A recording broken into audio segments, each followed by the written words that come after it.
A planned cesarean delivery may be necessary for the health and safety of you and your baby. Your doctor may suggest this based on a certain level of risk involved in you delivering vaginally. Preparing for a planned cesarean rather than having one unexpectedly allows you to mentally and physically prepare for the process and recovery. Technically, the first step would be a process of informed consent. This is a process of getting permission before conducting an intervention such as cesarean. So first, the doctor may make that suggestion of the C-section versus vaginal delivery. He would share the risks and benefits, any alternatives. You would be given the chance to ask any questions, and then you would make that decision and sign that paperwork. The paperwork would cover inductions, anesthesia, pain control, and you'll sign off those. Next to consider would be preparing for the cesarean, both physically and mentally. This includes working through what you expected of your childbirth versus what you're now going to experience. Some women may be very disappointed or upset about the fact that they now have to have a cesarean when they were planning to deliver vaginally. So this just may take some time to work through, talk with your partner, talk with your family, talk with your support system to work through those feelings and kind of accept that this is now what's happening and that it's the safest thing for you and your baby. When you're packing your bags, you may be asked to pack some things that you wouldn't have packed if you were having a vaginal birth. The doctor should give you a list of, all the things to bring, the clothes to wear, when you should stop eating before the procedure. Some random items that I've found that women found helpful were cranberry juice to help reduce the risk of a post-catheterization UTI, and chewing gum or molasses to help with post-surgery bowel function.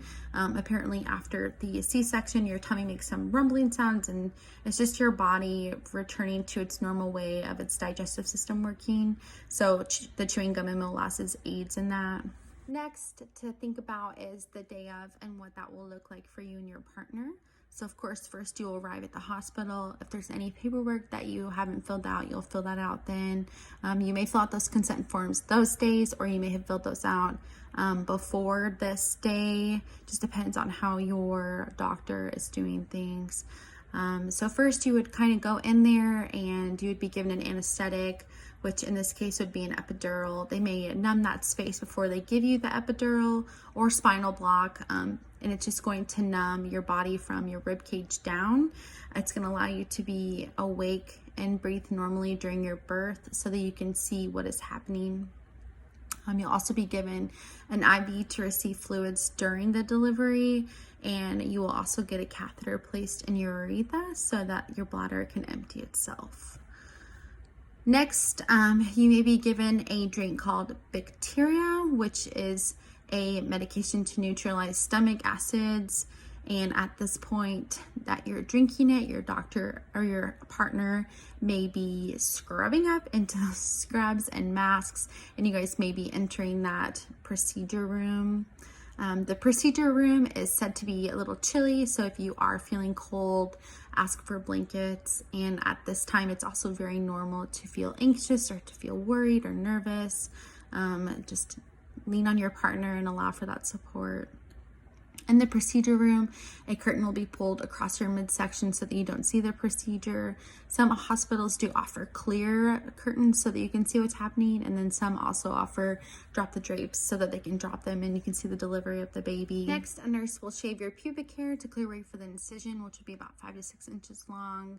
Then they'll clean your tummy with the antiseptic. The total procedure usually takes 30 to 60 minutes. What will happen is cuts will be made to your tummy and uterus, and the baby will be lifted through.